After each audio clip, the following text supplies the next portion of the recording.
Welcome in.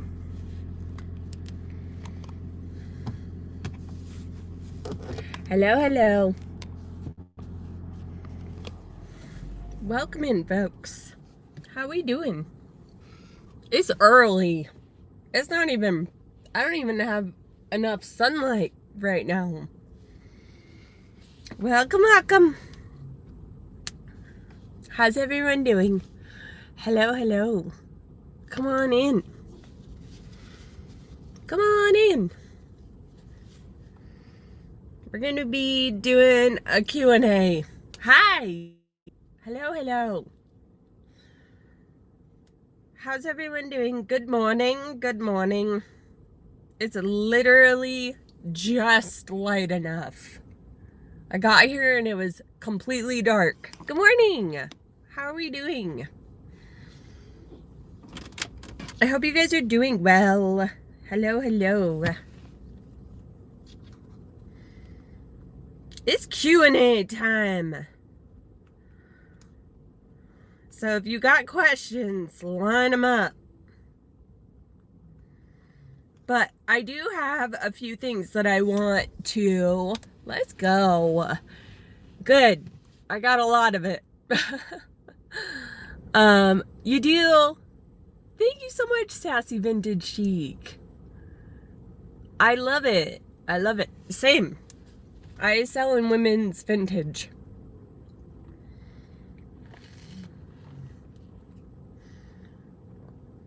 I don't know if it will. Hip Chic. I don't know if it will.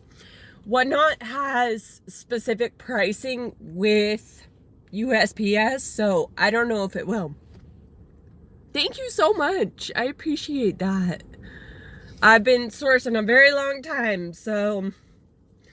but welcome in, you guys. Welcome, welcome. I was up really late with my husband. I got like 5 hours of sleep. But I'm dedicated to help you guys because I know that going live can be like a really intimidating thing. I'm gonna move you guys so that I can just sit normally. So I feel like, hold on, sorry, I've got to, why are you not working?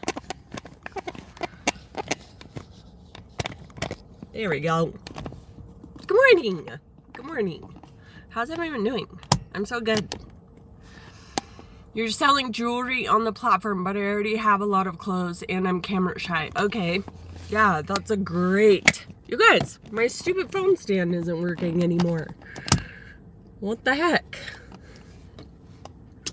Yes. Okay, so if you are selling jewelry, Jackie, like, you don't have to be on camera if you don't want to. But I will say that your entire business model is built off of your personality. So a lot of people think that when they go live on Whatnot, and hi Karen, I love you. Thank you for coming.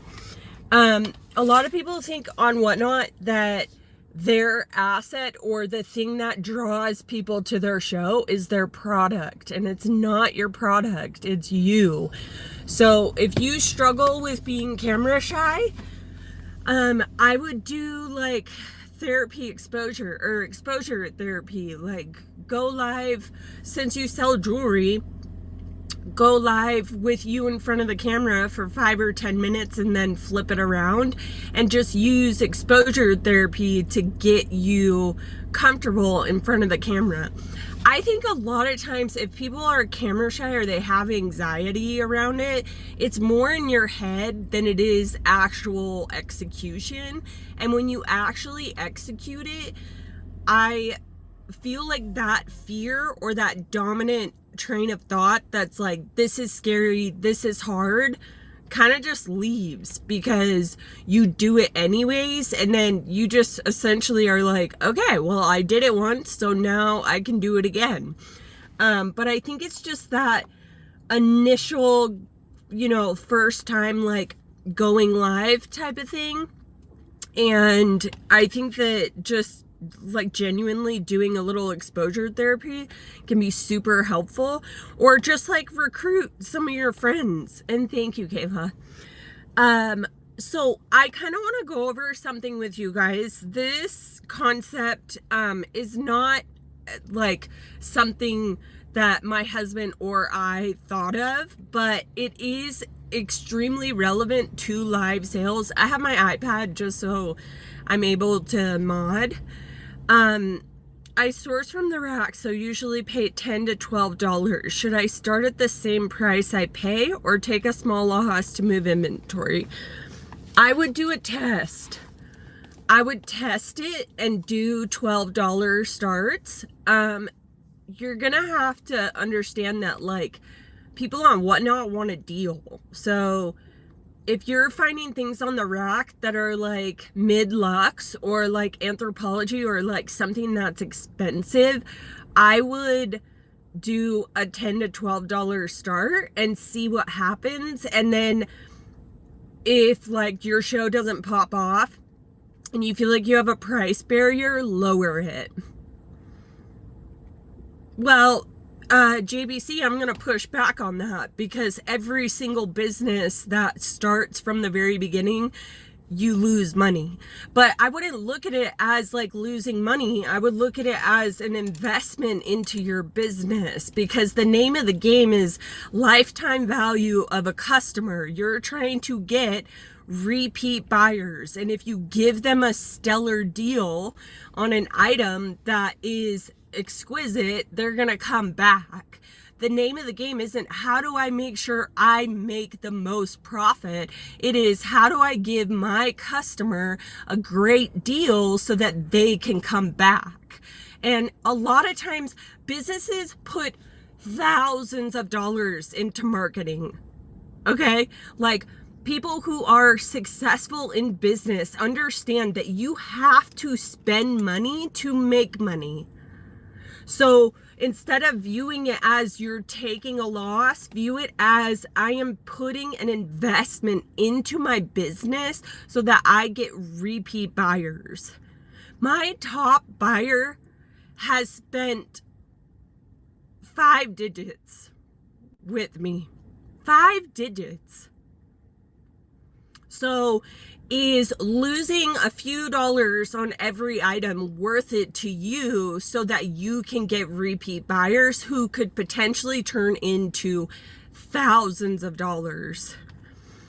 Okay, let me, I found you on TikTok and have appreciated all your informative content. Thank you so much. I'm so glad that you're here, Andrea. Welcome, welcome. I'm feeling defeated. I do the process, but never enough people in my room, hence no sales last few shows. Okay.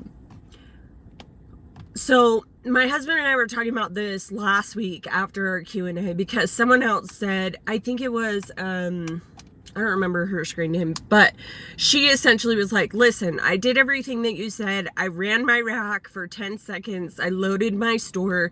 And what I will say to that is you need to watch your footage back. You need to go to your past shows and you need to watch your footage back, and you have to see what is not translating.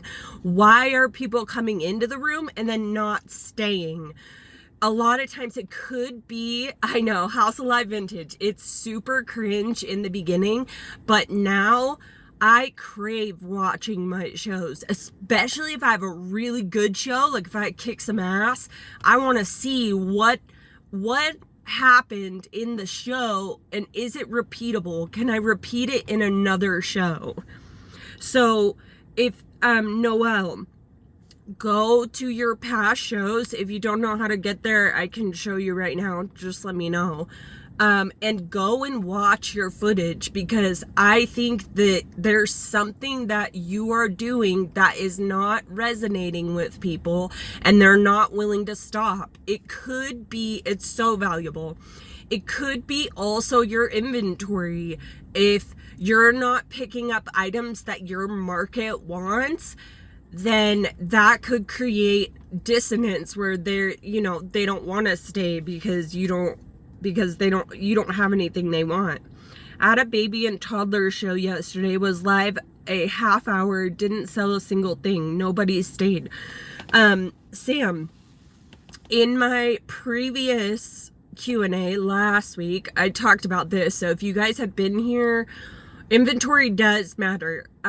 If you guys have been here for, I don't know, if you've been following me at all, you know that I am a huge proponent of loading your store and running every single item in order of your store. Hi, Amanda. And running it for 10 seconds. Letting your customers know I do not take requests. I do not agree with taking requests if you are a new seller, all right? I am not saying that you cannot ever take requests. I am saying if you are brand spanky new and you are trying to get traction on the app, I can almost promise you that you are going to get more out of your show by running it in sequence of how it is loaded than you are if you let the audience request items. The only way people can do requests anyways is if your store is loaded. So you might as well just use your loaded store to help you understand how to use the app. A lot of people are up in arms about me saying that, about being like, run your store in order and don't take requests, because some of the top seller, well, not the top, but some of the people who are in my category who take requests literally take 25 minutes to find the item, try it on, and run it, when if you just were running an order, you could have ran 3 items in the same amount of time that it took you to find the request that they gave you and to try it on and to run it. So I think that just load your store and run it in order. Do it for 10 seconds, and then once you've done that, lower your starting bid by a couple dollars and turn on sudden death and see if that will help you. But listen, it is not, if you're brand new, it is, I'm so sorry to tell you this, but it is not about making sales. It is about a process. Do you have a process that you are following from beginning to end? People will stay and they will buy because of your process. People love to come to my show because I have a process. They know my starting bids. They know how I run my shows, and they come back because it's predictable. It's easy for people to be like, oh, MGB, she does $1 starts on Saturdays, $3 starts for her kid shows, and $5 starts for the Goodwill outlets. And when people know that, it creates this predictability and comfort, because you are giving your audience a consistent, cohesive process for them to follow. So I can barely watch the mystery pool playbacks. Yes. So if you're doing mystery pools, run your store in order, load it. Teaches you what is working and what not to do. Totally. And Razzle Dazzle, my son's Xbox screen name is Razzle Dazzler, and so every time I see your screen name I think of my son. But inventory does matter, but it's not the only thing that you should be focusing on. If you are a brand new seller, you have to understand that going live is a skill set. It's not just hitting a live button and hoping people buy. It's how much time and intention did you put in before you went live to ensure that you get sales. So many people think it's just like, if I stay live long enough and I wait for requests, or I stay live long enough and I actually, sorry, just checking something. If I stay live long enough, then I'm going to make sales. It's like, no, you have to have a process. And if you're brand new, you don't know how to do live sales. You don't know how to talk about your items. That's a skill set. You have to become good at so many different things in live sales. And if you don't put your show in order and have a sequence for you to follow, you're never going to learn that process, because every show will be different. Here's another thing. if you don't run an order or have a step-by-step process that you follow, you can't compare your numbers show to show. So if you're doing 3 shows a week and you're like, Monday I kicked some booty and I freaking did 1,200 in sales, and then Wednesday I did 600 in sales, you're gonna be like, okay, well, what was the difference? But if you're doing requests and then you're running your store, you're not gonna be able to tell, you're not gonna be able to look at your market data and be like, what did I do well and what do I need to improve? If you're constantly moving your process around, it's a skill set. If you are new, you need to understand the skill set of live sales. That's why I think it's so important you load your store. Here's why. Loading your store requires you, so I'm a traditional reseller. I started out on eBay, Etsy, Poshmark, and Depop. And so I'm gonna scroll my thing up. I see your guys's chat and I will get to it. I'm a talker, so I only have an hour, so I'm going to like spit this out. All right. If you are a new seller and you are loading your store, was a traditional reseller for years, and having to do a listing and provide measurements gave me so much intrinsic knowledge about the item that I'm selling. So when you go live and you've done measurements, you know what the size is, you know what the brand is because you put it into the store and you took a photo of it. When that item comes up, you're going to be like, oh yeah, okay, it's Eileen Fisher, it's 100% silk, pit to pit was 48, yada yada. And then you're going to automatically in your mind be like, oh, I have something to talk about. I have a process that I can follow and give my audience something to like grasp onto when I'm running my store. So it's not just about like, oh, it will help guide you in your show, which is awesome. You need a roadmap in the beginning because you don't know what you're doing.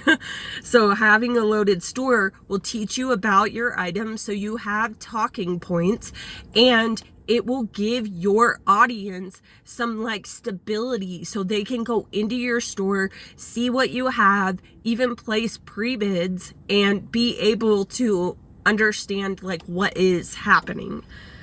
I battle with taking requests or not. If you're a new seller, is my recommendation and my husband's recommendation. We've coached live sellers for over 2 years, and we 100% think that you should not take requests because you transfer the authority of your show onto your audience, and your audience is going to have you running around like a little monkey and you don't even know how to do live sales. So let alone letting someone determine and dictate what you're going to do in your show and how you're going to show what items in what order is not efficient for you, and it's not efficient for them. The name of the game is repeat buyers. That's why we say low starts, run your store in order, and by doing those things, you're gonna give your audience a consistent, cohesive experience, meaning they're going to come back. Lifetime value of a customer, it's the amount of money they are willing to spend with you over the lifetime of the relationship that they have with you and your business. So for me, doing $5 starts at the bins is for some people kind of high because I do $1 starts in my Saturday show and I do $3 starts in my kids show. But the reason why I do $5 starts at the bins is because I'm working my booty off to get items to sell to you guys. I'm here at 7:15 in the morning and it takes me 35 minutes to get here. So making sure that your starts are low enough and it is enticing your buyers, because if you have low hanging fruit, people are more prone to buying, which once they buy, then you have the opportunity of having a repeat buyer. That's why we say load your store, low starts. I had my best show ever this Saturday, and it has to do with the inventory too. I had 5 to 10 up, and my bestie is my mod, so she helped me. I love that. 100% inventory is so important. My husband and I talk about all the time market data. You have 2 things that you are trying to acquire in live sales, and that's repeat buyers and market data. If after every show you're not going through your log of orders and what bid up and what didn't and keeping a log of that, you should do that. Just keep a simple notebook. You can put it on your phone, you can put it, and I used to, now it's like literally like second nature. I can look at my orders and be like, oh, I'm gonna pick up that again, pick up that again. But when you're first starting out, take your market data, what sold, what didn't, what's something you ran 3 times and no one bought. That's all instant market data. In traditional reselling, your market data could be 7 to 12 months later. That's crazy. The best thing about live sales is you get instant market data, meaning you have a market and you have an item that you put in front of them, and you get to be like, what do you guys think of this? And they can be like, we freaking love it. Bid, bid, bid, bid, bid. Or they can be like, yeah, we kind of loved it. Bid once. Or it could 100% just fall flat and no one buys it. So that is all market data.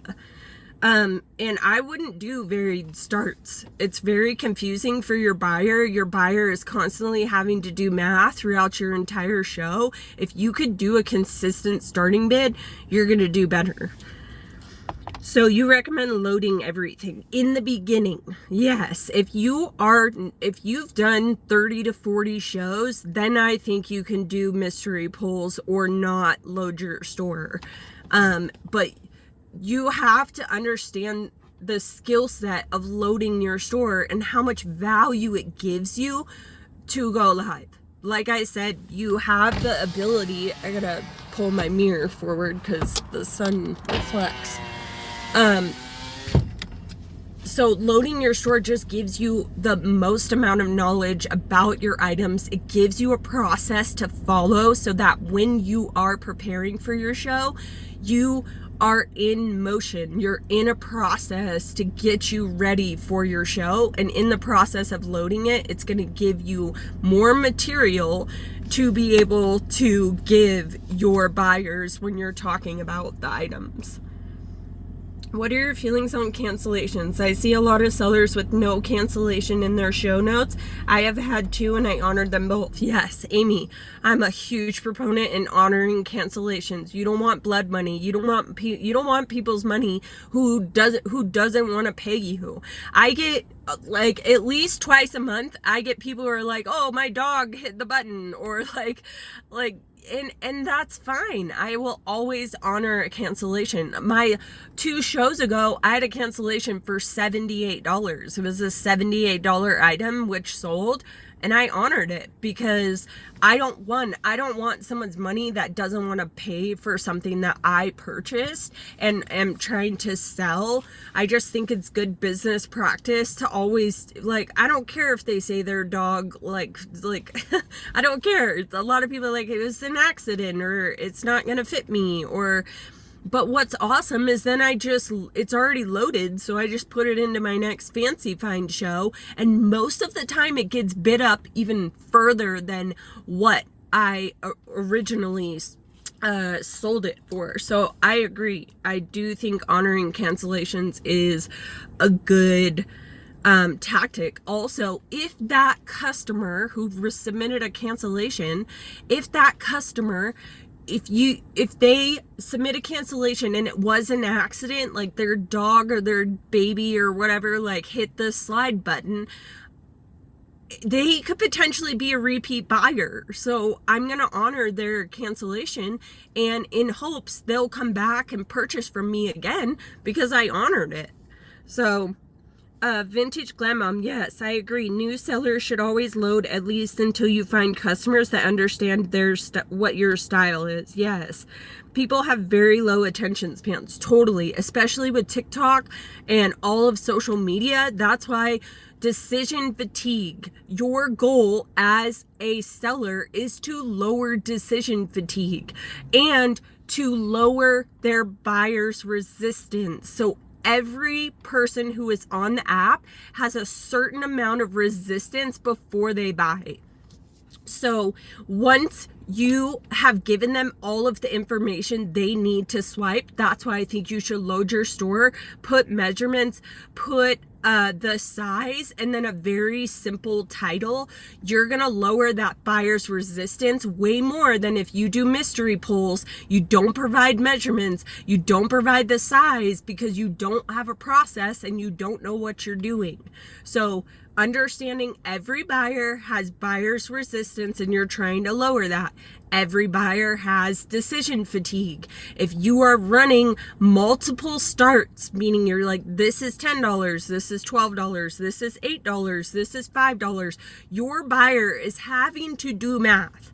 If you don't think that your buyer is doing math, yes, there are some people who money isn't an issue. There's so much money out there that you can benefit from because they want to buy what you have. But like genuinely, most people who are in your show are doing math in their head and thinking about the number in their bank account, and you don't want to be like, oh, this one's 18, this one's 12, this one's 10, because they're having to do the math in their head. You're trying to get repeat buyers, and I think that to get repeat buyers, you don't do varied starts. You do low starts and one consistent starting bid throughout your whole show. I think it just makes it cohesive for you and for someone else. Yeah, Amanda, my husband and I, let me know if you guys are interested, but my husband and I are like, we should do show audits to work, you know, like it's, I don't know, $25 or $30, and we come into your show and we audit your show and we let you know what you should improve. And it would go as far as like lighting, audio, how you're running your show, what your studio is set up like I think it's incredibly helpful if you have someone who's like experienced and can see what it is that you're doing and see what's working and what isn't. So I do think we're gonna do show audits. It's just hard because that is not a physical product, so I can't sell it on Whatnot unless I send you a physical product. So it's kind of a tricky situation. Same with TikTok. I can't do anything without a physical product. It's definitely a skill set to learn. I falter with what order my shop is in. Like all my good stuff will be at the bottom or at the top. I mix them.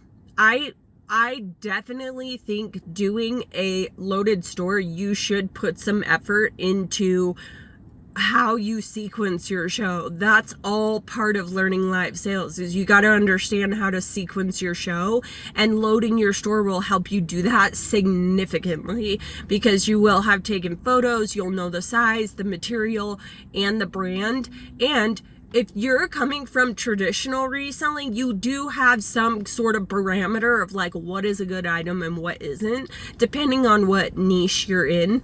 But I definitely think that making sure, this is what I have found has been the most beneficial for me, is the first 1 to 2 items are bangers. I'm gonna hit it out of the park. That is with every show that I do. I feel like it sparks that momentum and it gets buyers in the buying state of being like, oh shit, we bid here. That's what we do in this show, is we bid here. So I like to do 1 to 3 banger items in the beginning, and then so my husband and I like to grade them. It's an A, B, C item, and an A item is your best, your C is like C level, you know.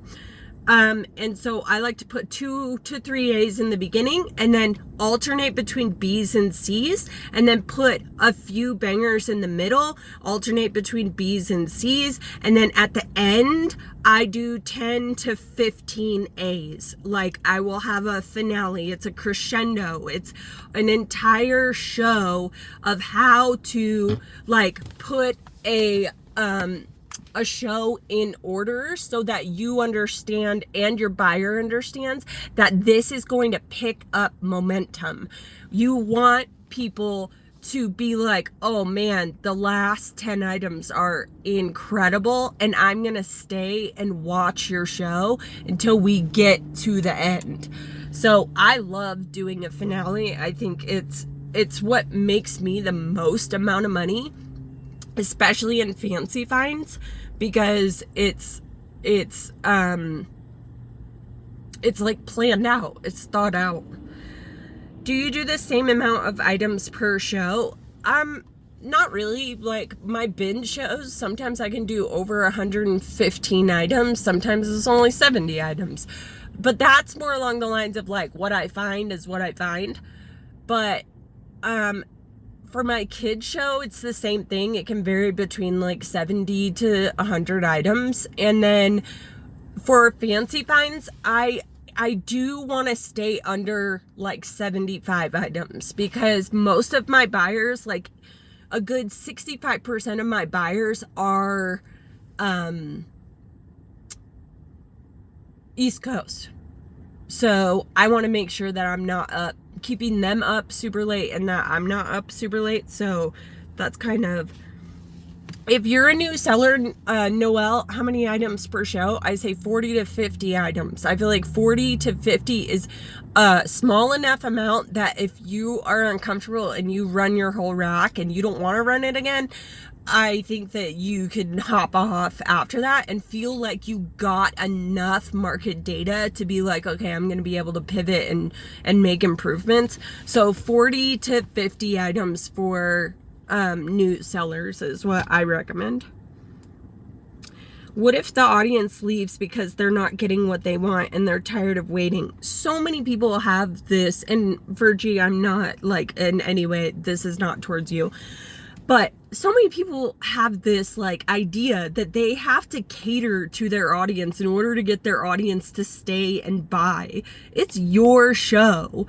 Your show should be run how you want to run your show. And people will honor that and respect that. If someone comes into my show and they ask for a request and my store's loaded for fancy finds, I just simply tell them like, hey, I'm running an order. I don't take requests, but hit the bell notification and you'll be notified when I pin the item. And they're like, okay, like 100% of the time.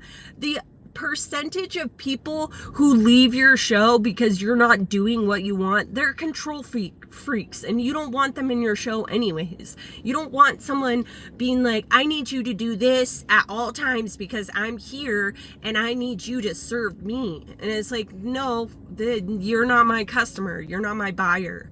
So the percentage of people who want to come into your show and say, I have a request, and if you don't honor it, then I'm leaving, is so small that you shouldn't even worry about it. But the problem is that, especially in cosmetics, you cannot source that same item because it's no longer being made. Yeah, then I'm not really sure like where you're going with that, but I would find more inventory, find new inventory, or something that is in stock and is repeatably made. You usually do both. As a buyer, I have a hard time with not loaded shows. Yeah. And not loaded shows can kind of tend to be like, people aren't going to stick around for it because they don't know, one, how many items you have, and two, the ability to be able to like see where you're going with this is very predictable for buyers and super helpful. But at the same time, like, if you're an experienced buyer, or I'm sorry, an experienced seller, and you want to do mystery pulls, do it. But I'm saying, like, if you are brand new, if you are between 1 and 20 shows, you should be loading your store to help you build the skill set to be able to do mystery pulls. I'm partaking in a 10-minute raid train this Saturday. I'm loading my store. Should I go in order or take requests? No, go in order. You have very minimal amount of time. You want to make sure that you're capitalizing on that time frame. Raid trains are a really, really great way to kind of put you under pressure and test your process. 100% go in order, because you only have that small window of time. A 10-minute raid train, that's crazy. I would be able to show like 5 items, but I mean, that's kind of cool. And Bella, thank you so much. My dog jumped on my phone and won a bid. Good thing it was only $3. See, that's what I'm saying. Like, I get at least one of those a month that are like, my baby pressed the button or whatever, which is fine. I don't care. After your Q&A, you going into the Goodwill Outlet and having a live show today? Yes, Taylor. I'm at the Goodwill Outlet right now. I'm just chilling outside. And I go in, set up a portable studio. I source all day long. I go in, I set up a portable studio, and then I go live. What's the name of the black short spandex suit you wear for trying on clothes? It's in my Amazon storefront, and my Amazon storefront link is on my Instagram in my bio, and it's the same handle as Whatnot. Preloading takes forever, but it's incredibly helpful in giving me the mental space to be more present. Super appreciate your suggestions. Yes, Mandy, 100%. You should load your store, because the name of the game is to allow you to show up so you get repeat buyers. So your personality and who you are as a person is your currency in live sales. So many people think it's the product and you, but your customer wants to come back to your show when more of you shows up. So if you have a loaded store and you know where you're going, more of you can show up. And that's why I think loading your store when you're beginning, you're a beginner, okay? 1 to 20 to 30 shows, you should be loading your store. Once you have the skill set of going live, you know how to run the app, you know how to talk about items, you know what your buyers want, then you can do mystery pulls. So my husband talks about the difference between a feeder show, meaning you are getting market data. You are trying to spew out items to figure out what your market wants, because your tribe might like things that you don't like. Your tribe, the people who are attracted to you and want to buy from you, might not like what you like. So you might have to go kind of out of your comfort zone to try and figure out what your tribe likes. And the way you figure that out is you do feeder shows. So what we categorize a feeder show is like you are showing your audience a plethora of different items, and then after your show you're taking your market data and you're writing down what your buyers like. So then when you go sourcing, you pull out that journal and you say, oh, they loved vintage 70s, gonna look for that. Oh, they love anthropology, gonna look for that. So you are refining your process as you go. I would pay for that. Okay, you guys, I think you're talking about show audits, and I'm gonna talk to my you could ship the results. What do you mean, Travis? What of you do tips? Vintage love view. I don't know what your question is. Can you send an audit summary report by mail as the, oh, that's what Travis is talking about. Yeah, or like my husband has a playbook. My husband wrote a playbook. It's essentially like how to run your live selling business. It's all about mindset, skill set, heart set, And it just is a really digestible and easy book to read. He's currently revising it. And because he's home with the kids while I go sourcing, like the only time that he'd be able to like finish the revisement is in the morning, and like my husband getting up in the morning is not a thing right now. So, but we could send you a playbook and do, yeah, like a physical breakdown of what you should change and what you shouldn't. Think about a shirt or a hat as your physical product for your audits. Yeah, that's a good idea. Like Live Seller Pro. I don't know where that came from. Yes, of course, Noelle. I loaded my shop with 34 items and sold 19.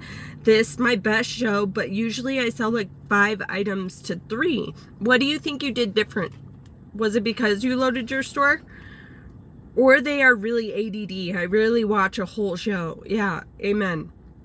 Have you found doing giveaways to be beneficial or not? Pretty Little Thrifts. Yes, 100%.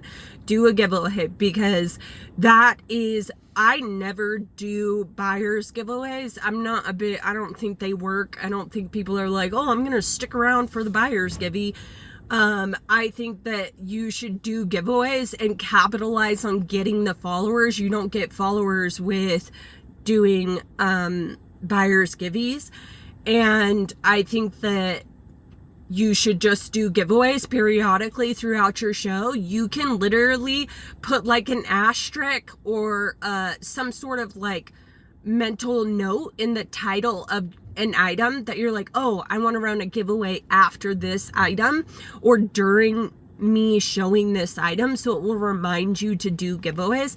I did 10 giveaways on my Fancy Find show, and I get so many follows through doing that, and that's my only goal and I want to give back.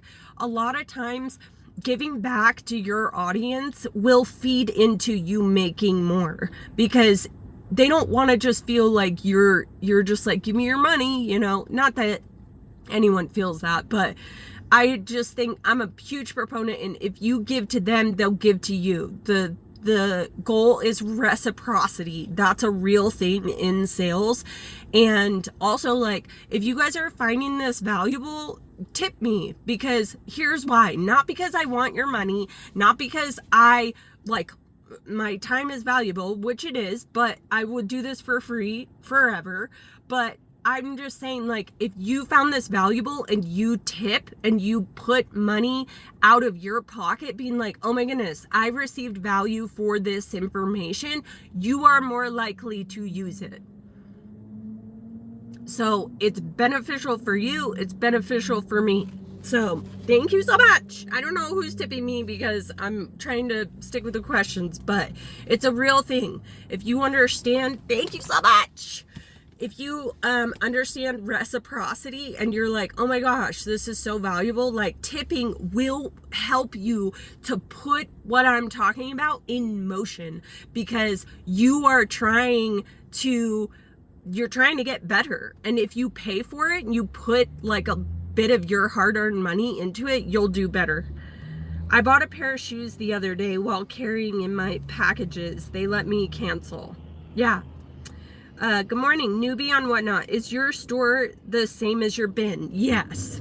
So your bin is buy it now, and your store is for auction or buy it now. So in your store, you have different categories. So when people say your bin, they're talking about buy it now, which is you don't run it as an auction.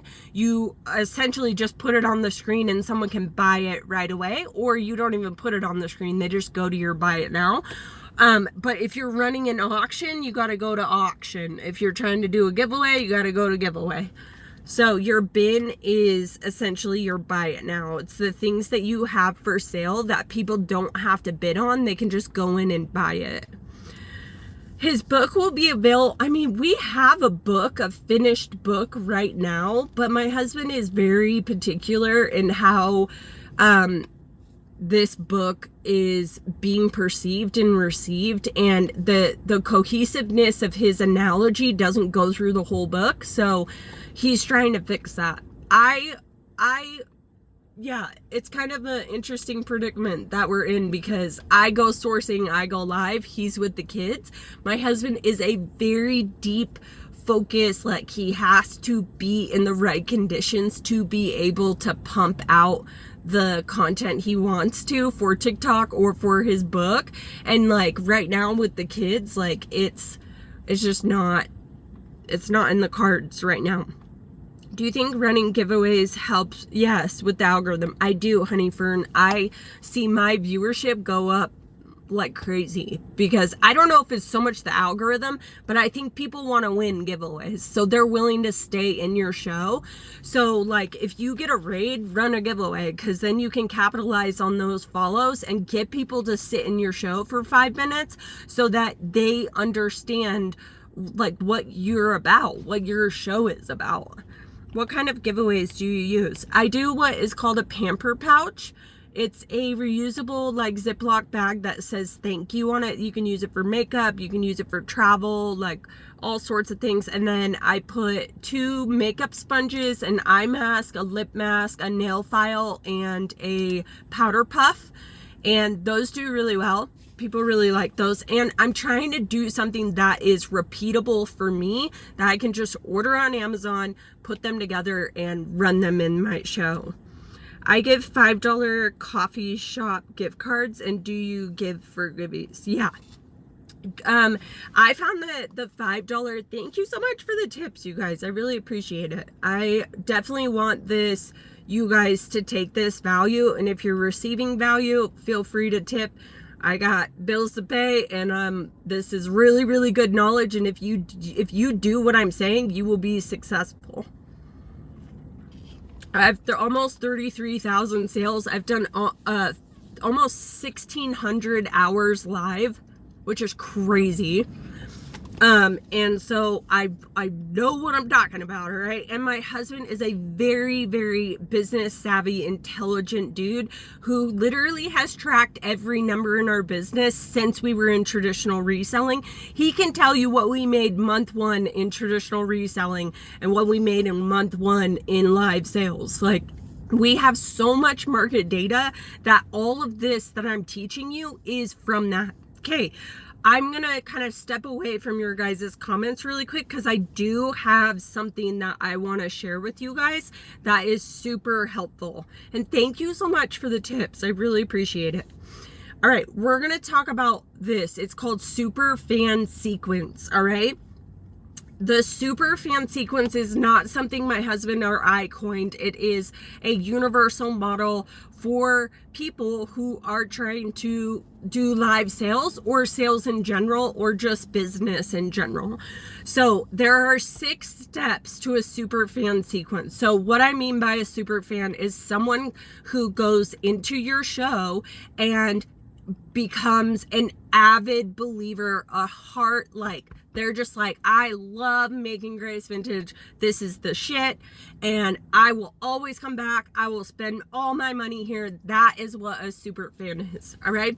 So I'm going to take you through this sequence because it will help you understand your goal as a live seller. So number 1 is awareness. This is from the buyer's perspective. Okay. Number 1 is awareness. They become aware of you. They see a show poster. They see your Instagram story. They become aware of you in some way, shape, or form. Number 2, they discover you, meaning they click on your show poster and they go into your show. They want to discover who you are, right? Once they're in your show, then they do consideration. That is number 3, consideration. They watch the show and they say, is this for me? Is this my arena? Is this something that I want to continue to experience? And also understand that consideration can take months. I've had people in my show who messaged me 6 months after they found me, being like, I made my first purchase today. I just want to let you know I've been watching you since December and I love your stuff. So understand that consideration, they will come to every single one of your shows, but they won't buy until you hit number 4, which is conversion. So number 4 is conversion, and it is them taking action, them bidding. It doesn't matter if they win the item or not.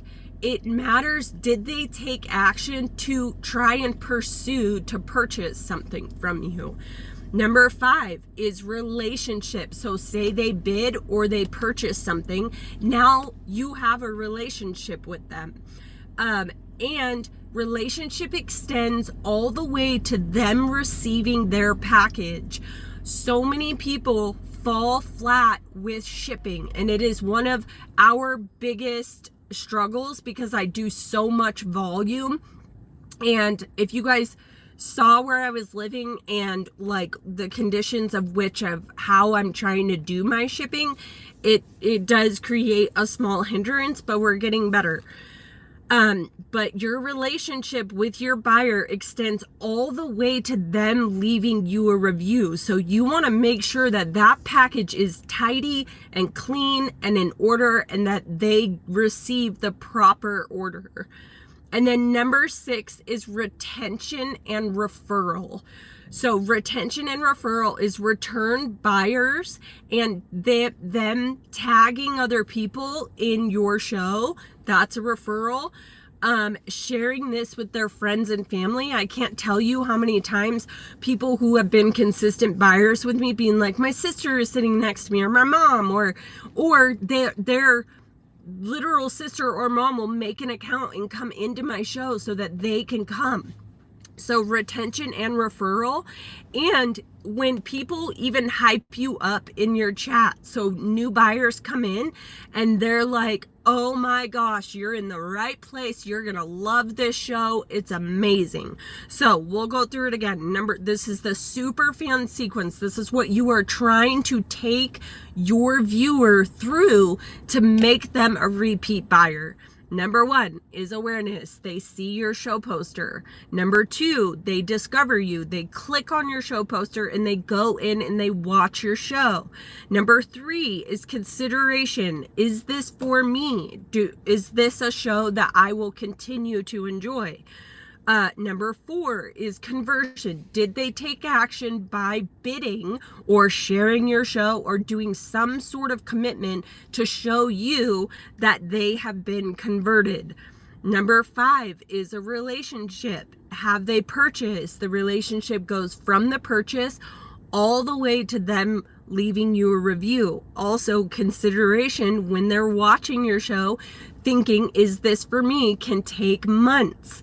Can take a year, could take 3 days, could be 3 minutes. People will start to identify if you are applicable to what it is that they value. That is why it's so important you load your store so more of you can show up, so these people will identify with what it is that you are doing and what you are selling and who you are as a live seller. Then you have retention and referral. Once they become a customer, then they're going to come back, meaning they have a retention rate. They're going to come back and watch you again and again and again. And not only that, they're going to refer you to other people.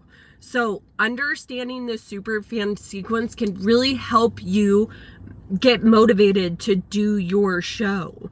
Because when you are running your show in order and you're giving them a sequence to follow, it gives them so much peace, and they can sit in consideration longer and be like, is this show for me? And then once they've done consideration, they'll convert into a buyer. So making sure you have an order is really, really important. Also, the Givey gives the buyer less shipping, which is valuable to the buyer. Totally, Beach Girl. A lot of people say it's discounted shipping, which technically it is. It just means that you've covered part of their $9.21. And it does motivate people to purchase. I've had a lot of people win giveaways in my Fancy Finds, and then they're a first-time buyer. So running giveaways is incredibly helpful. You get followers, you're giving back to your community, and they are willing to spend more money because you just gave them discounted shipping. Loading your store is worth it. Yes, it is time consuming. Live sales is not easier than traditional online resale, but it's more profitable after time. Totally vintage glam mom. It's true. She's going this out of the kindness of her heart, and this is such useful information. Thank you so much. I'm glad that you guys are finding this helpful. And LaFonda, you are so welcome for answering your question. And even if your show does do well, you can bring those items into the new show. Totally. I wish all your inventory would be in your bin for each show. I know, but I can't do that. I can do one loaded show a week because I do volume, and I can't load my store at the bins. It's got to be mystery pulls, or else I wouldn't be able to do it. I thought about loading my kids show, but it's just so much work. I have 60 kids' dresses, same size, different patterns. Your thoughts, should I do a show or just list it? Do a show. Heck yeah. Put it in the title. One size, whatever the size is, all dresses. Like, make a show poster that is like highly identifiable, and you guys can drop questions. Make a show poster that is highly identifiable to what it is that you're doing. So being like, I have 50 dresses, same size, $5 start, and people will come in. They'll want to buy it. And kids is really nice because they are very size heavy, meaning like my kids shows, people come in, they're like, do you have 2T? Do you have 2T? Do you have 3T? Do you have boys? Do you have girls? Like, they are very like, they want to know what you got, and they want to see it, and they want to make sure that you have their size. So I would do a very like detailed show poster.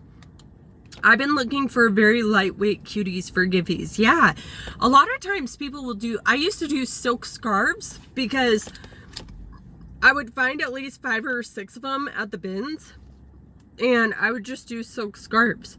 What do you pay for shipping on your giveaways, if you don't mind me asking? I'm pretty sure I pay like $4 and like 38 cents or something like that. It's like between $3 and $4.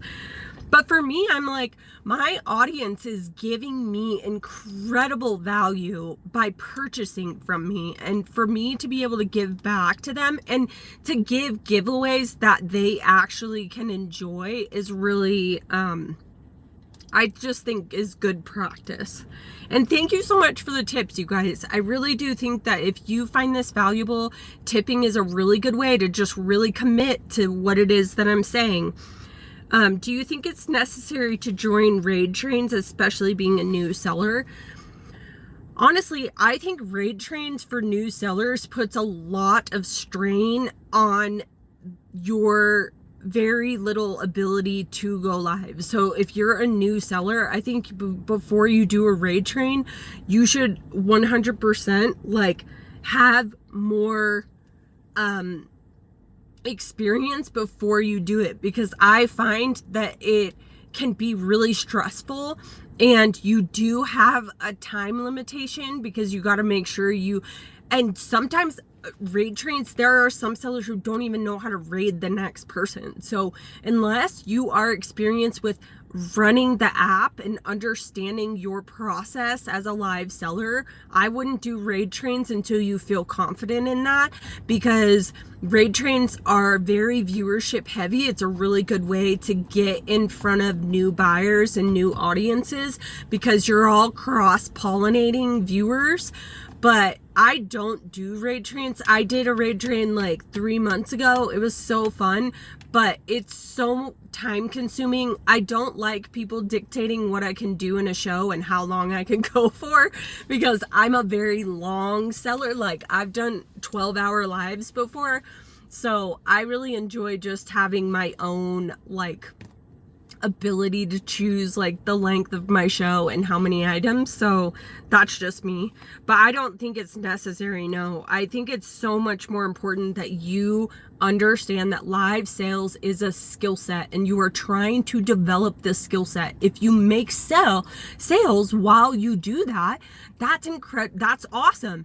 But you might not make sales until you know what your process is, until your audience is like, oh, love her stuff, love her personality, and want to come back. The super fan sequence is a real thing. And if you understand that that is what you're trying to do, you're going to win. But if you're just like, does anyone have any requests? Does anyone have any requests? What are you going to do when no one is in your room? The whole thing is to have a process that you can follow no matter if anyone is in your room or not. Controllable wins. I've talked about this a lot. In the beginning of my live sale journey, I really struggled because I had a traditional reselling mindset. I was trying to get the most profit out of every item. I didn't understand that it was repeat buyers, and I struggled doing $6 starts on these 1970s gowns that I knew I could get bigger money for on Etsy. And I would come out of my room and my husband would be elated and I would be defeated. And he was like, Jenica, we have to switch this up. You can't go into every show looking at how many people are in the room and looking at how much the item sold for or if the item sold, because you can't control how many people are in your room. You can't control what items go for, and you can't control if people buy. Those are all uncontrollables. So he said to me, Jenica, you need to figure out what is a win for you, and it needs to be in your control. Something that you can put into action to make sure you win in every show. And my controllable win every single time was I'm gonna run my rack in order, run everything for 10 seconds, and I'm going to do what I call coin rapid fire, which is whatever didn't sell, I drop it by $1 and I put on sudden death. Even if that was my whole rack, even if I didn't make one sale, I made sure I had controllable wins. So what is your controllable win? A lot of times my controllable win was my attitude. If you can learn to control your attitude in your show, no matter what something sells for, because it will show all over your face and your audience, it will not compute. Hi, Kristen.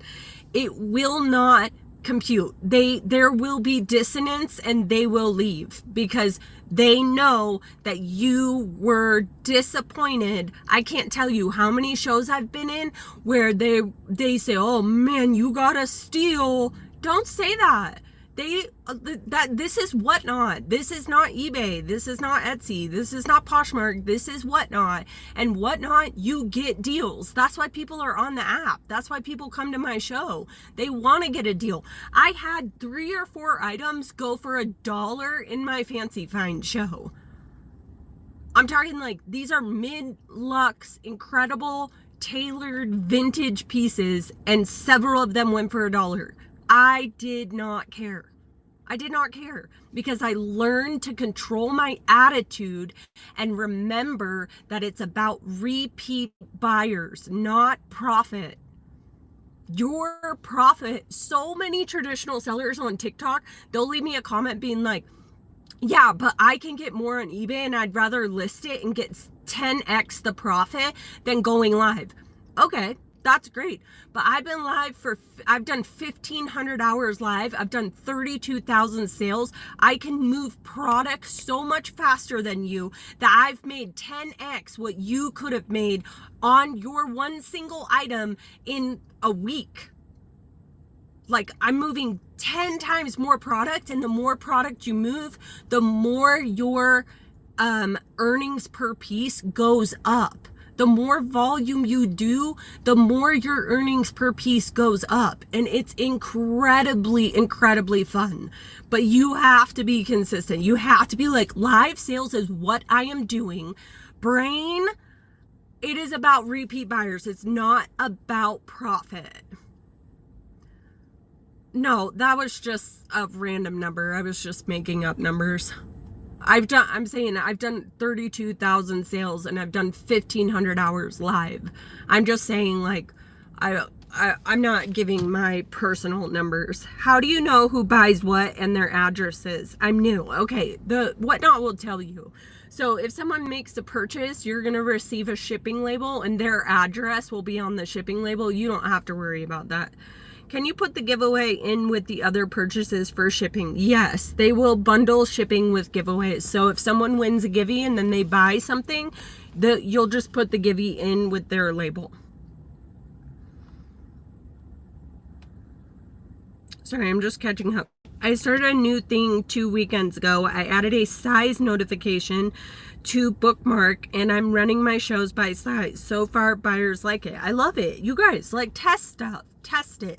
Like, I'm not saying that my way is the only way. My goal right now is to take new sellers and build them a skill set so they can freaking crush it on Whatnot. And if you can get the mindset right, if you understand it's repeat buyers and market data, and you drop that traditional reselling mindset at the door, and you understand it's not about profit per piece, it's about repeat buyers and how long can you retain them as a buyer, then no, I don't use a PO box. Then you can crush it. You can crush it. But you have to master the mindset and the skill set of live sales. Stop focusing on how many people are in your room. Put a sticky note over it. Don't even look at it. If it messes you up so bad that you're defeated every live because you only had 3 people in there and the other person was your husband, put a sticky note over it. Because your resistance to no people in your room is literally why you don't have people in your room. Like, you attract what you resonate. And if you are resonating with, I don't have viewers, I don't have viewers, I don't have viewers, I don't have viewers, I don't have buyers, no one's buying, you will attract more of that. So put a sticky note over it. So many live sellers. Like, I have this viral TikTok post on my TikTok. Y'all can follow me there. I put a ton of content to help you guys go live. Strategies and tactics. It's the same handle as my Whatnot. And I have this viral post that gets comments every single day that the reason why people are not going live is because they're afraid they won't make sales and they're afraid of low viewership. I am so sorry, but everything that you start out doing that you've never done before, you are going to suck at. You're going to suck at it. But if you can just get out of your own way and be like, that's fine. I had 3 people in my show, but did you do your controllable win? Did you design your controllable win before you went into that room? If you did this, mine was, if I run my entire rack and I do rapid fire, that was a win. That heart set, skill set, and mindset going into your show will attract buyers, I promise you. But if you're so focused on how many sales you make and how much people are in your room, you're gonna fail because you can't control those things. You can't control either one of those. What do you do when there's no one in the show? You start fixing. If there's no one in your show, you keep going. The reason why no one's in your show is because you don't have a process. People don't want to go to a show where you're taking 25 minutes to find an item that someone requested and you're trying to figure out where your measuring tape is. Set your show prep. Do your show prep. How many hours are you putting in to your show prep? Because so many people just think they should go live and their items are wrinkled, they have lint, there's absolutely zero show prep. And the more prep you do, the more money you will make. I promise you. But if you're just going live being like, well, do you guys have requests? You're never going to get people in your show. And watch your film back. Look at your market data. Watch your film back. Are you resonating on camera? And I hate to say it, but not everyone is going to be successful at live sales. Not everyone is cut out to do live sales. They're just not. And you might be one of those people. So like being extremely self-aware is really important. If you understand that your mental health is like deteriorating because you can't get people into your room, don't do it.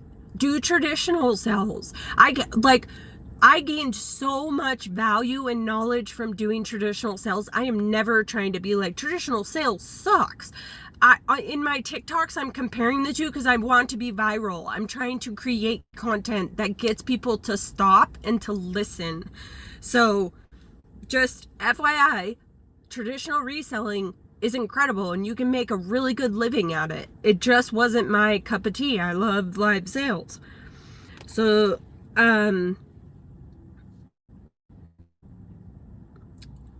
would you want to offer something small in your shop we can replay your videos like this later? That's a good idea. Shoot. Okay, you guys, I'm doing these lives every Tuesday, Wednesday, and Thursday morning. So I'm going to be live tomorrow. I'm super motivated by helping you guys. I got up like 30 minutes earlier than I normally do so that I could get here on time to do this live. Because I like truly have a heart to really want to help people. And if you guys are incentivized to like tip me, please do, because this is my time. I could literally be creating content right now and thank you so much, Charmed. Because this is incredibly valuable information. All right. This took me 1,500 hours to figure out. Like it's incredibly valuable. And if you do it, I promise you, you will be successful. We have the data and the numbers to back it up. Thank you so much, you guys. I don't use a P.O. box. I have a little one, so it's hard. Thank you. Thank you. I really appreciate you guys. You mentioned that you run in order and would pin the item to notify the person it's coming up since you run in order. How do you pin an item? LaFonda, go to Google, type in Whatnot support videos, and they literally have very digestible, easy videos for you to be able to understand how to use the app. And they will show you how to pin items. Consistency is key. Hi, Hustle Queen. Yes, consistency is key. If you want to win at live sales, do volume. Do volume. I was doing like 5-6 shows a week. Thank you, Kristen. It's going to take time for sure. 100%. But your consistency is key. How do you prep? What's the key to be successful? Sam, I do what is called staging. My husband does it. My husband is a firm believer that whatever your skill set is what you should focus on, and you should hire everything else out. So I'm in the position right now where my husband does the staging, but essentially what that looks like is we hang all of the items. I get them from the Goodwill outlets and the regular Goodwill. I only shop at those, and Savers.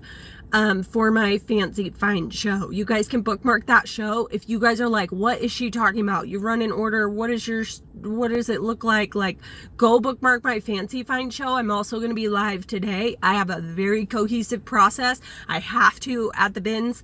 But go bookmark my Fancy Find show, because it's a really, really great show for you to be like, oh, it's a production. It's a show. I am actually like putting on an event, not just hitting a live button and going live. But essentially we hang all the items, we steam every single item, and then we lint roll every item. We cut tags, we cut strings, and we make sure the item looks presentable for my audience. That's my husband. Yes, I would. When you were getting started, how did you No, you're good. How are you? Thank you for coming. Never mind. I don't know how to word my question. I love you, Beatrice. That's awesome. I'm following you. Wow, you have 497 sales and less than a 1-day ship time. Let's go. Steven, they really want to buy your playbook and they really want to do show audits. They're willing to pay for it. So will you just finish the book, please, so we can sell it? I'm so excited that I found you. I'm so excited you found me too, Kristen. I love it. And you guys, you can follow Steven. Get it together, man. Get it together. Beatrice. I love you. I love it. It's, you guys, way to freaking like stick this out with me for an hour and 15 minutes. I will be live tomorrow. You guys can come check out my binge show. I have a really cohesive process. I love vintage 90s, vintage anything for this show. And I do modern as well. I've been selling on the app for 3 years. I've almost 33,000 sales. I've done almost 1,600 hours live. And my husband, who is Steve Lance, is the best coach ever. I would not be here without him. Like, legitimately, my success is owed to him because I don't have my intrinsic like gift is sourcing and going live, but the mindset is so important for live sales and he just crushes it. What about the shipping part? Oh wait, how long have you been selling on the app? Answered. What about the shipping part? I get so overwhelmed with the boxes and stuff that I need for shipping. What types of boxes, sizes? Sam, I will go over shipping in the beginning of my live tomorrow. I do have to get off. It's 8:45, which means I gotta head up to the door. But and also Karen, come to my show tomorrow because I read your TikTok question, like how do you know it's not just your items when you have lower sales? I want to answer that question for you too because it's a really good question. So bookmark my Q&A for tomorrow and come to my binge show today. It's really fun. You don't have to buy, like, just come and study what I'm doing. Come and like understand how to like keep a process. Yeah, you guys, you're so welcome. Thank you for all the tips. I really do appreciate it. And hi, Joy. And let's rate someone in community because there are some really great community lives, you guys, that people like walk and talk, seller chat. I love you guys. I will see you.